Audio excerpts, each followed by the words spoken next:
전쟁 없는 세상을 꿈꾸기에 전쟁을 연구합니다. 안녕하세요. 뉴스 멘토리 전쟁과 사람 허준입니다. 안녕하세요. 윤지연입니다. 이곳은 정읍에 위치한 동학혁명기념공원이 되겠습니다. 우리도 잘 알고 있는 녹두장군 전봉준이 평등한 사회를 꿈꾸면서 일으킨 혁명이죠. 맞습니다. 오늘 저희가 왜 왔겠습니까? 뉴스멘토리 전쟁과 사람, 오늘 특별한 이곳에서 동학농민혁명에 대해서 이야기 나눠보도록 하겠습니다. 특별한 곳에는 특별한 분들을 모셔야겠죠? 오늘 임형진 교수님, 성강현 교수님 모시고 이야기 나눠보겠습니다. 안녕하세요. 반갑습니다. 네, 안녕하십니까. 네, 반갑습니다.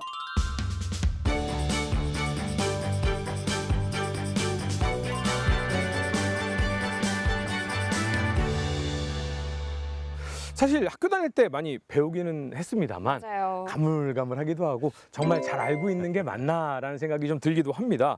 저희가 그때 당시 이야기를 한번 들어보면 좋을 것 같은데요. 동학농민혁명을 이해하기 위해서라면은 그 시대, 그러니까 19세기 우리 사회에 대한 이해를 조금 먼저 해야 됩니다. 19세기는 그 정조 시대 때 개혁 정치가 다 무너지고 이른바 탐관오리들이 들끓고 세계관이 무너지는 이런 시대라고 볼 수 있습니다. 먼저 대내적 위기는 탐관오리들이 너무 가렴주구를 너무 일삼아갖고 백성들이 살 수가 없었어요. 또 그리고 19세기 내내 전염병이 그렇게 들끓었다고 그래요. 그리고 또 홍수나거나 아니면 또 가물거나. 그러니까 19세기엔 백성들이 도저히 살 수가 없었던, 여기 백성들이 유랑민화되는 시기가 바로 또 19세기였다고 볼 수 있습니다. 이런 모습 당시에 이제 등장하는 것이 바로 1860년에 수훈 최재우에서 창도된 동학이죠. 하늘과 같이 존엄한 사람들이 이 세상의 주역이 돼야 된다라는 것을 외치면서 등장한 것이 이제 동학이고, 동학은 끈질기게 민중 사이에 확산이 되면서 동학도들이 이제 전국적으로다가 늘어나기 시작했죠. 바로 동학의 이념이 사람이 곧 하늘이라는 그 이념이 이제 확산되는 계기가 이제 됐다고 볼 수 있겠죠. 이제 19세기 말에 들어오면은 우리가 이제 강화도 제약을 맺지 않습니까? 강화도 제약을 맺으면서 말하자면 국제 질서에 우리가 본격적으로 편입이 되는 거예요. 탐관오리들한테 뜯기고 있는데 외세가 또 와서 또 우리 민족을 수탈해가는, 그야말로 백성들이 살기 가장 힘들었던 세기가 19세기가 아니었나. 바로 이제 그 마지막 정점에 이르렀을 때가 이제 1894년 동학농민혁명이 발발하게 된 계기가 됐다라고 볼 수 있습니다.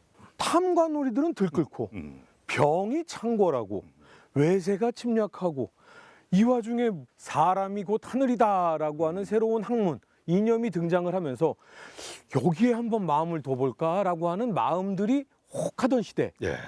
이걸 접한 게 우리가 흔히 아는 녹두장군 전봉준이 여기에 등장을 한 거죠. 예, 그렇습니다. 예. 전봉준 장군은 그 1855년에 이제 태어났는데, 그러나 이제 그분은 이제 몰락한 양반가였어요. 굉장히 이제 개혁적인 인물이었었던 거로다가 이제 평가되고 있죠. 그래서 당시 이제 확산되고 있었던 동학에 매료된 거예요. 특히 이제 나중에 이제 전봉준이 신문을 받을 때, 일본군에 이제 체포돼서 신문 받을 때 동학에 왜 입도했느냐라고 했더니 이제 경천 수심 때문에 입도를 했다. 경천 수심, 그러니까 하늘을 공경하고 마음을 똑바로 한다라는 것이죠. 근데 왜 그런 게 중요하느냐? 그렇게 했던 사람들끼리 모여서 협동을 했다는 거예요. 근데 그 협동한 힘이 바로 이제 보구감민으로다 이어진다. 보구감민 정신 때문에 당신은 동학에 입도했다라고 얘기를 하는 거죠. 우리가 알고 있는 건 이 동학농민혁명은 고부를 중심으로 일어난 거잖아요. 왜 그렇죠. 하필 고부였는지. 예, 고부가 지금은 면이잖아요. 네. 일개 면인데 그 당시 조선시대에는 군이었습니다. 당시 전라북도 가운데서는 전주 다음으로 큰 그런 군이었습니다. 그래서 여기는 김제부터 이어져서 여기 고부를 지나서 만경, 그 다음에 옥구까지 이어지는 일종의 그 호남평야가 이루어지는 아주 그 기름진 밭을 가지고 있었기 때문에 당시 이 고부 군사가 된다라고 하는 것은 아무나 될 수 있는 게 아니고 중앙 권력과 줄이 닿아 있는 그런 사람. 그 정도가 돼야 고부 군사에 임명된다고 할 수 있겠죠. 그래서 당시 이제 그 조병갑이 고부 군수였는데 동학농민 봉기가 일어났을 때 고부 군수 조병갑은 당시 그 양주 조씨로 알려져 있는데 그 집안에 그 이제 대원군이 섭정할 당시에 영의정을 했던 조두순이 큰아버지가 됩니다. 그러니까 당시 굉장히 권세 있는 가문에 속해 있었던 인물이었다. 그렇게 볼 수 있겠습니다. 조병갑 하면 아마 시청자 여러분들도 많이 들어본 이름일 거예요. 탐관오리의 대명사가 네, 아닌가라는 그렇죠. 생각이 드는데 네. 아니, 위세가 정말 대단했었나 봐요. 동진강에 보가 하나 있었는데 그 위에 보를 또 새로 하나 짓습니다. 네. 그게 우리가 잘 알고 있는 만석보라고 하는 보를 짓거든요. 처음에 지을 때는 만석보를 짓고 난 다음에는 세금을 몇 년 면해주겠다. 그렇게 얘기해놓고 네. 만석보를 짓고 난 다음에는 세금을 걷는 겁니다. 아. 그러니까 기존에 있던 보에 세금도 걷고 새로 만든 만석보에 세금도 걷고 라고 하니까 농민들의 불만이 굉장히 높아지는 그런 상황이 됩니다. 사람이 참 인심이 곳간에서 나는 말이 있습니다. 그런데 지평선이 보일 정도로 넓은 고창지대를 가지고 있는 고부, 이곳의 사람들이 봉기를 일으킬 정도면 얼마나 수탈을 해갔길래 횡포가 정말로 심했었던 것 같습니다. 고부에서 벌어졌던 이 특히 이제 고부봉기로다 우리 알려져 있는 가보 동학혁명의 시작이죠. 시작점이라고 할 수 있는 고부봉기는 사실은 이제 우리가 그 말 그대로 봉기로다가 생각을 해. 봉기라는 건 원민들, 그러니까 네네. 원한을 가진 백성들이 일으킨 것이 이제 봉기지 않습니까? 그런데 지금 이제 학자들이 이제 다시 연구를 해갖고 봉기가 아니라 기포다. 기포는 저 동학의 동학의 조직이거든요. 접재와 이제 포제로다 해서 이제 동학의 그 접재가 이제 소규모 조직이라면 포제는 이제 그보다 넓은 조직이에요. 이게 이제 무슨 포가 이제 지역마다 있었거든요. 근데 이제 포가 움직였다 하는 것을 우리가 기포, 포가 들고 일어났다. 네. 그래서 이제 그거는 기포가 되면 이제 동학의 조직이 이제 움직였다라는 거거든요. 그래서 고부에서 봉기가 아니라 기포다라는 얘기를 지금 학자들이 새롭게 연구를 하고 있어요. 근데 이제 그 계기가 사발통문이라고 들어보셨죠? 네. 네, 예, 그럼요. 사발통문에서부터 이제 얘기가 나오는 거거든요. 사발통문은 저 그 동학혁명이 일어나기 1년 전인 1893년 11월 달에 국사발, 사발 있지 않습니까? 네. 사발을 이렇게 뒤집어 엎어놓고 거기다 원을 그려서 사람이 서명을 하는 거예요. 그거는 주모자가 누군지 모르게 하려고 그렇게 한 거거든요. 그러니까 우리가 연명을 하면 제일 앞에 1번 쓴 사람이 1등 요놈이다. 우리 저 사발을 엎어놓고 거기다 이름을 쭉 써놓으면은 누가 주모자인지 모르잖아요. 시작이 없네요. 예. 그렇게 해서 이제 사발에다가 이제 이렇게 이름을 서명을 하고 이제 거기다 문서 내용을 적고 이제 통문을 돌린 거죠. 그래서 이제 우리가 그걸 사발통문이라고 하는데 내용에 의하면 이제 동학혁명은 이 고부봉기는 봉기가 아니라 기포라고 할 수 있는 내용들이 담겨져 있는 거죠. 아주 계획적이고 조직적인 그런 이제 움직임이 거기서 드러나고 있는 거죠. 그래서 고부봉기가 아니라 이제 고부기포다. 그건 우발적으로 터지는 것이 아니라 잘 계획된 그리고 잘 조직된 차원에서 움직여진 것이다라는 것이 지금 좀 확인되고 있는 것이죠. 예. 그러면 그 사발통문 안에 정확히 어떤 내용들이 들어가 있었나요? 사발통문의 이제 뭐 앞부분과 이제 뒷부분은 사실은 이제 이렇게 써놓으신 그냥 일반적인 이야기를 써놓으신 것이고 거기 이제 4개의 계획을 적어놨어요. 그 이제 첫 번째 계획은 이제 고부 군수인 조병가비를 쳐서 목을 매달자라는 게 그러니까 그만큼 조병갑의 학정이 심했던 것이고 그 당시 고부 사람들의 원망의 대상이었죠. 그리고 이제 두 번째는 거기서 끝나는 게 아니고 이제 만약에 거기서 끝났다면은 그건 진짜 뭐 밀란으로서 끝나는 거예요. 뭐 우리가 진주 밀란이니 무슨 홍경래난이 이런 것처럼 뭐 관리를 하나 이렇게 처벌하고선 했다면 그걸 끝나는 것이지만 이게 이제 봉기가 아니라 이제 기포가 되기 위해서는 그 다음 단계가 있어야 되잖아요. 그렇죠. 그 두 번째 단계는 이제 군수 무기고를 털어갖고 화약을 이제 우리가 확보한다라는 것이고 세 번째는 이 관리 이 소위 이 아전들, 이거 아전들의 횡포들이 굉장히 심했잖아요. 그야말로 탐리들이죠. 그 사람들이 이제 군수의 눈을 멀게 하고 아부를 떨면서 이제 착취해간 그들을 또 처단한다. 그리고 가장 중요한 게 이제 네 번째 이제 경부인데 네 번째는 전주영을 함락한다. 그러니까 전주는 당시 이제 호남의 수부 도시 아니었습니까? 그리고 전주영이라는 건 전주성을 함락한다는 거란 말이에요.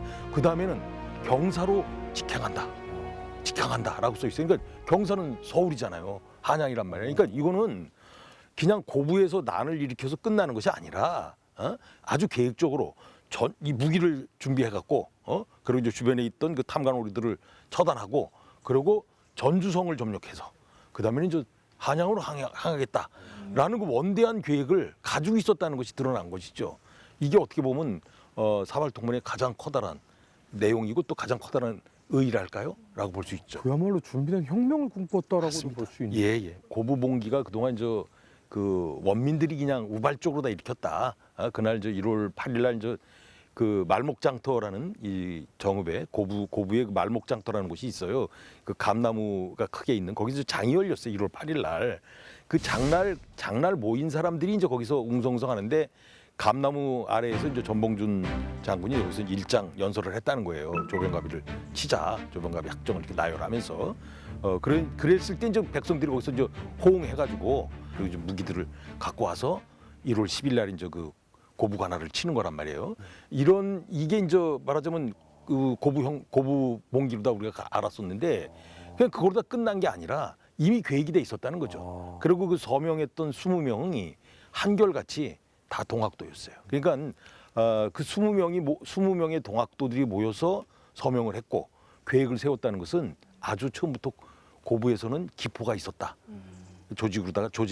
동학의 조직을 이용해서 사람들을 일으킨 것이다라는 것이 확인될 수 있다고 볼 수 있겠죠. 그러니까 절대 즉흥적이지가 않고 굉장히 치밀하면서도 원대한 맞습니다. 계획이 예, 있었던 거네요. 예. 근데 왜 기사를 통해서 보면은 동학농민혁명 기록물들이 이 유네스코 세계기록유산에 이제 등재가 됐다 이런 소식들을 봤는데 그럼 방금 말씀해주신 이 사발통문도 그 안에 들어가나요? 맞습니다. 예. 지난 그 5월 24일 날 프랑스 파리에서 그 유네스코 그 집행위원회가 이사회가 열렸어요. 그래서 거기서 이제 동학농민혁명 당시의 기록물들, 그 당시 생산됐던 기록물들을 세계 기록유산으로다가 등재하는 것이 확정됐죠.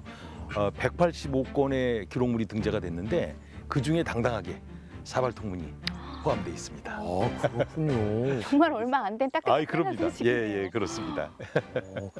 고부 농민 봉기라고 저희가 이제 알고 있었는데 그러면 고부 농민 계획 뭐 이게 기포. 바로 이제 진행이 되나요? 이걸 이제 계획하려고 준비를 하고 있는 그 상황에서 조병갑이 익산군수로 발령이 납니다. 그러니까 계획이 유보가 되는 거죠. 아. 저 탐관 오리를 제거하는 그렇죠. 것이 사실 1차 계획. 네, 1차 계획이었는데 없어져 버렸네. 네, 그거 뭐 눈치를 채고 그러나 조병갑은 이 고부에 그대로 남아 있었던 것 같습니다. 왜냐하면 이 고부가 노른자의 땅이니까 가려고 하지를 않았던 것 같아요. 그리고 이제 새로 고부 군수가 임명이 됐을 거 아니에요. 네. 그 이후에 약 한 달 가까이 한 6명이 새 군수로 임명이 되는데 네. 이 사람들이 와서는 조병갑이 있는 걸 보니까 안 하겠다고 명을 핑계로 삼아가지고 사임을 합니다. 그렇게 되니까 이제 당시 이제 전라도 관찰사 이제 전라감사죠 김문현이 1월달에 다시 이제 서울에다가 조정에 조병갑을 고부군수로 다시 임명해 주십시오. 1월 9일 날 이제 조병갑을 다시 고부군수로 임명을 하게 되는 거죠. 네. 참 그때 당시에 백성들 입장에서는 아이고 이게 나랍니까라는 말이 나왔겠네. 이제 1월 9일 날 조병갑이 고부군수로 다시 임명이 되니까 그 얘기를 듣고 그날 저녁에 말목장터에서는 수천 명의 사람들이 이제 모이게 되는 거죠.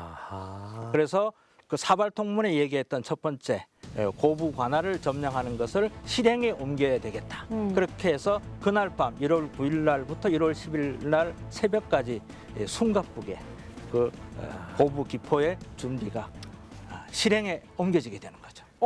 발령이 난다는데 어쩌지? 어떻게 하지라고 했는데 결국은 남는단다. 자, 그러면 우리가 계획했던 거 실행하자. 그렇죠. 이렇게 예. 된 거네요. 네. 예, 그렇게 해서 이제 1월 10일 날 새벽에 이제 예동이라고 하는 곳에서 모여서 이제 고부군으로 점령을 하러 들어가는데 고부군까지 가는데 한 20리길 정도가 됐다고 합니다. 그래서 새벽에 그 고부군의 북성문 앞에 모여서 그렇게 해서 고부 기표가 이제 본격적으로 이루어졌다고 할 수 있습니다. 그렇다고 해서 아무리 계획을 했다고는 하지만 사실은 농민들이잖아요. 네, 계획대로 그렇죠. 이루어집니까? 그 당시 지방 관아에는 그렇게 관병들이 많지가 않았습니다. 그래서 수십 명이 지나지 않았기 때문에 수백 명이 쳐들어가게 되니까 조병갑은 이미 이제 봉기군들, 기포군들이 들어온다는 소식을 접하고 도망을 갑니다. 도망을 가요. 야밤 도주를 하게 됩니다. 아, 그럼 못 만난 거네요. 그렇죠. 예. 그럼 결과는 어떻게 되나요? 그 완전히 이제 고부군을 장악을 하게 네. 되고 그 고부군에 있었던 원민들을 석방을 시켜주고 그 다음에 당시 그 조병갑이 모아놨던 그 창고에 있었던 곡식들을 농민들에게 다 풀어주게 되고 야. 예, 그러한 일을 벌이게 되고 야간 1월 17일까지 거의 일주일 가까이 고부군을 점령해서 그러한 일들을 그 조병갑의 학정에 반대되는 일 그런 일들을 이제 행동으로 옮겼던 것 같습니다. 이런 일들을 사실은 다 계획을 하고 사발통문을 통해서 준비된 것들을 다 실행을 시켰습니다. 그러면 이거를 그냥 관군이 놔두진 않았을 거란 말이죠. 그렇게 되니까 이제 이 고부에서 기포가 일어났다라고 하는 것을 제일 먼저 알 수 있는 사람이 이제 전라감사 김문현일 네. 거란 말이죠. 그리고 조병갑이 바로 그 김문현한테로 도망을 갑니다. 어허. 예. 김문현은 자기가 추천을 해서 임명된 조병갑이니까 네. 자기 선에서 어떻게 해결을 해보겠다 이런 생각을 가졌던 것 같아요. 그래서 당시 이제 이 전주에 있었던 전라감령군을 동원을 해서 이제 그 전봉준을 처단한다라고 하는 큰 계획을 세우고 먼저 이제 어떤 것을 하냐면 암살단을 조직합니다. 살다. 예, 우두머리니까 전봉준을 제거하면 되겠다. 어. 그렇게 해서 또 전봉준이 있었던 곳이 장터니까 상인들에게 변장을 시켜서 아주 날랜 병사들 몇 명을 한 7, 8명을 해가지고 보냅니다. 근데 전봉준이 이렇게 와서 보니까 이 사람들이 장사꾼 같지 않은 거예요. 눈치를 챘군요. 예, 장사꾼 같지 않아서 저 사람들 뭐냐 잡아라. 이렇게 해서 잡아서 그 옷짐을 풀어보니까 그 안에 무기가 나와요. 예.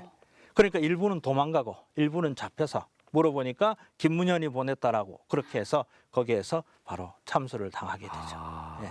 역시 노두 장군이 보통 사람은 네, 아니었어요. 굉장히 어떻게 보면 주도 면밀했던 그런 그러니까 사람의 모습만 봐도 이 사람이 장사하는 사람인지 군인인지 알 수 있을 정도로 굉장히 예리한 측면이 있었던 것 같습니다. 암살단이 실패하게 되니까 이제 김문현도 이걸 서울에 보고하지 않을 수 없게 된 거예요. 그렇죠.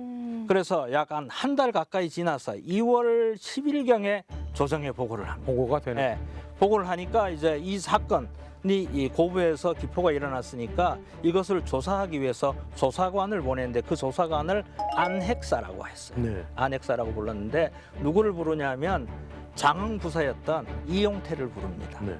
이용태는 여기 고부에 와서 이 동학이라고 하는 것 때문에 이 고부에 난리가 났다라고 얘기하면서 지금까지 전라도 지역에 있었던 익산이라든지 전주라든지 이런 곳에 있었던 봉기까지도 전부 동학도들이 일으켰다. 예.